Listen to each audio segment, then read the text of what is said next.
இன்றே டவுன்லோட் செய்து உங்கள் ஃபேவரட் ஷோக்களை என்ஜாய் பண்ணுங்க. அந்த திருட்டு பயலுங்க ஏதோ புகையெல்லாம் போட்டு நம்ம எல்லா நகையும் அடிச்சிட்டு போயிட்டாங்க வலிமா. குருஜியா அப்படி குருஜி கிருஜினா அப்படியே மண்டையை உடைச்சிருவேன். எல்லாத்தையும் ஆட்டைய போடுறதுக்கு முன்னாடியே பிளான் பண்ணி வச்சிருக்கானு ஃப்ராடுக்கார பசங்க. இதுல சாமின்னு வேற நம்பிட்டு இருந்தேன். மொத்தமும் போயிடுச்சு. மொத்தமா சுருட்டிட்டு போயிட்டானுங்களே. இப்ப என்ன பண்றது? என்ன பண்றதுன்னா என்ன எப்ப வேணா திட்டிக்கலாம். நான் இங்க தானே இருக்கேன். அவன் ஓடி போறான். போய் புடிங்கடா. சரியான களிமண் மண்டை நல்லா வச்சுக்கிட்டு. மாறா அவங்க ரொம்ப தூரம்லாம் கண்டிப்பா போயிருக்க முடியாது. நீ சீக்கிரம் கிளம்பு. என் குழந்தைக்கு புது மொழியெல்லாம் கத்து கொடுத்தாரு. ஆமா, புது மொழியில மந்திரம் எல்லாம் சொன்னாரு. அதை பார்த்து தானே நம்மளே நம்பணும். நீங்க ரெண்டு பேரும் அதை வேற ரசிச்சு கேட்டுட்டு இருந்தீங்களா?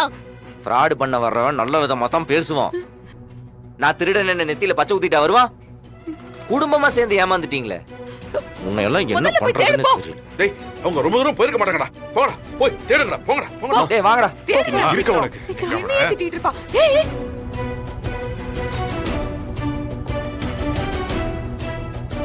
திருட்டு பயலே, எல்லாத்தையும் அள்ளிட்டு ஓடலான்னு பாக்குறியா? விட மாட்டேன்டா உன்னை. டேய் டேய் டேய், ஒரு நிமிஷம் இரு. எங்களை மன்னிச்சிருங்க. திருநவ எனக்கு தான் திரும்ப வந்திருக்கானா? இது எல்லாத்தையும் நான் எடுத்துட்டு ஓடி இருப்பேன். நான் எஸ்கேப் ஆயிருந்தேன்னா என்னை கண்டுபிடிக்கிறதுக்கு ஒரு குறைஞ்சது 10 வருஷமாச்சும் ஆகும். அது அது என்னமோ தெரியல, இந்த குடும்பத்துல திருட எனக்கு மனசே வரல.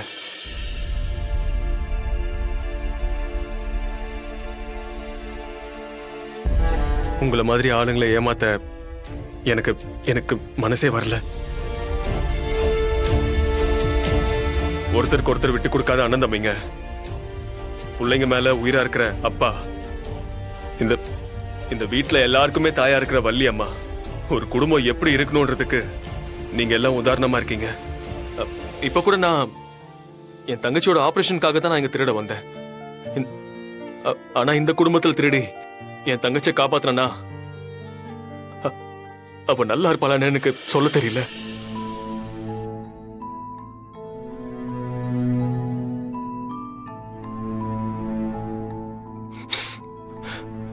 என் பிரச்சனை நானே பாத்துக்கிறேன்.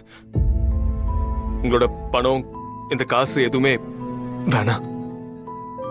என்ன மன்னிச்சிருங்க.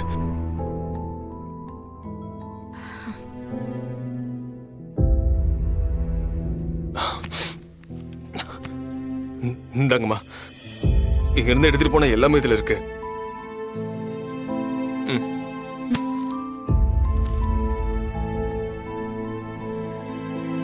அண்ணா, தங்கச்சி ஆபரேஷன்னா பாத்துக்கலாம்.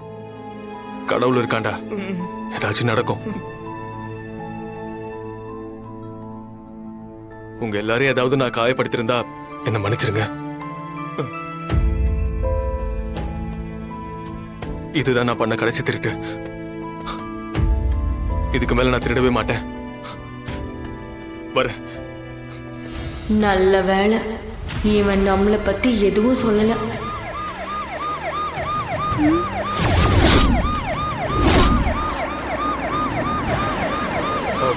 அதான் அவரு திருந்திட்டார்ல. போலீஸ்க்கு யார் சொன்னது? நான் தான் போலீஸை வர சொன்னேன். அண்ணா, எதுக்கு? என் தங்கச்சிக்காக தான் இதெல்லாமே பண்ணேன். ஆனா இப்பதான் எனக்கு நீங்க எல்லாருமே இருக்கீங்களே. 1 வருஷமோ 2 வருஷமோ நான் செஞ்ச தப்புக்கெல்லாம் தண்டனை அனுபவிச்சுட்டு நான் வந்துடுறேன்.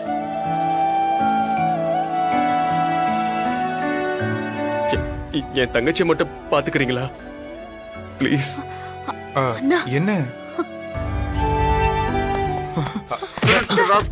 என்னைய உன் கால விழி வச்சுட்டியடா. வாடா. சார் சார் சார் சார், ஒரு நிமிஷம் சார்.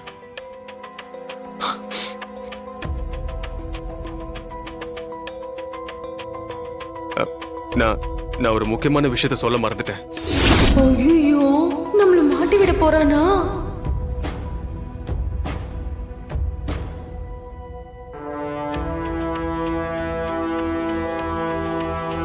டேய், நீ ஒண்ணும் சொல்ல வேணாம். போடா, திருட்டு பயலே. நல்ல வேளை தப்பிச்ச. ஏன்ட அவன் தான் கலர் கலரா ரீல்ஸா விடுறான்னா அது எல்லாத்தையும் உண்மைன்னு நம்பின பாத்தியா? அங்க நிக்கிற நீ. உன்னை எல்லாம் என்னன்னு சொல்றது? அவனுங்களை விட்டுருந்தோன்னு வச்சுக்க, பாரு மொத்த வீட்டையும் கோணி பையில சுருட்டி இடுப்புல வச்சுக்கிட்டு கிளம்பி போயிருப்பானுங்க. நம்ம நடு ரோட்ல பிச்சை எடுக்கிற நிலைமைக்கு வந்திருப்போம். அதான் அதுக்கு முன்னாடியே கண்டுபிடிச்சிட்டோம்ல, அப்புறம் என்ன? நம்ம எங்க கண்டுபிடிச்சோம்? அவன் தான் பாவப்பட்டு கொடுத்தான். என்ன சமாளிக்கிறே நீ? ஏய், இப்ப என்ன எல்லாம் முடிஞ்சு போச்சுல்ல, எந்திரிச்சு போங்க. ஆனா இதுல ஹைலைட்டான விஷயம் என்னன்னா, அவனுக்கே அவன் மேல டவுட் வரும்போதெல்லாம் நம்ம அத்தை நடுவுல பூந்து ஒரு கான்பிடன்ஸ் ஸ்பீச் கொடுத்து கடைசி வரைக்கும் போராடி அவனை ஜெயிக்க வச்சிருச்சு. ஆனா இதுல இருந்து ஒண்ணு தெரிஞ்சுக்கிட்டேன், நம்ம அத்தை மாதிரி ஒரு ட்ரெயினர் கூட இருந்தா வாழ்க்கையில யாரு எதை வேணாலும் சாதிக்கலாம். அதுக்கு அவன் ஒரு உதாரணம். அத்தை, நாளையில இருந்து ட்ரைனிங் ஸ்டார்ட் பண்ணுவோமா? எங்க 3 பேர்த்துக்கு சொல்லி கொடு. டேய் மாறா, உனக்கு ஒரு டவுட் இருக்குன்னு ஆரம்பத்துல இருந்தே சொல்லிட்டு இருந்தலடா. அப்புறம் எப்படி நீ அசால்ட்டா இருந்த? டேய், பூஜையில வச்சுதான் லாக் பண்ணலாம்னு இருந்தேன்டா. ஓ, ஆனா அவன் அதுக்கு முன்னாடியே அத்தைய லாக் பண்ணிட்டான்டா. புகைய போட்டு மொத்த பேர்த்தையும் மயங்க வச்சுட்டான். ஏ விஜி, என்னடி இப்படி ஆயிடுச்சு? ஒரு பிளானும் சொதப்பும் போதும் என்னடி இப்படி ஆயிடுச்சு அப்படி ஆயிடுச்சுன்னு என்ன வெறுப்பேத்தாதம்மா. இல்லடி, அவ ரொம்ப பெரிய திருடன், நம்ம நினைச்சதை நடத்தி வச்சிருவான்னு என்னென்னமோ மனக்கோட்டையெல்லாம் காட்டின.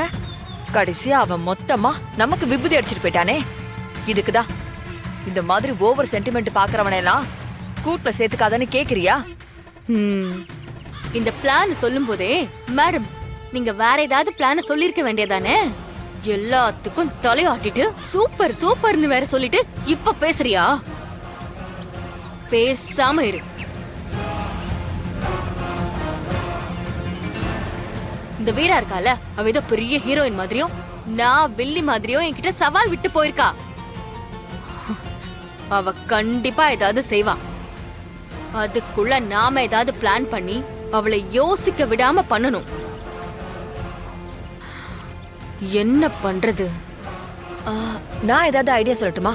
அம்மா தாயே, நீ ஒரு ஐடியாவும் சொல்ல வேண்டாம். என்ன தொந்தரவு பண்ணாம இருந்தாலே போதும். கண்மணி, இங்க வாமா. வீரா, இங்க வா. ஆமா கண்மணி, எப்படி இருக்க? எப்படி இருக்கீங்க? நல்லா இருக்குமா? எப்படி இருக்கீங்க? நல்லா இருக்கும். வாங்கடா, வா பிருந்தா. விஷயத்தை கேள்விப்பட்டோம். அதான் கண்மணி தங்கச்சியை பார்த்துட்டு வாழ்த்துக்கள் சொல்லலாம்னு வந்தோம். வாழ்த்துக்கள்மா. இந்தாமா, இதை வாங்கிக்க. எதுக்குண்ணே இதெல்லாம்? புடிமா, உனக்காக தான் வாங்கிட்டு வந்திருக்கோம். வாங்கிக்கோ கண்மணி. தேங்க்ஸ்ண்ணே. அட, எதுக்குமா தேங்க்ஸ் எல்லாம்?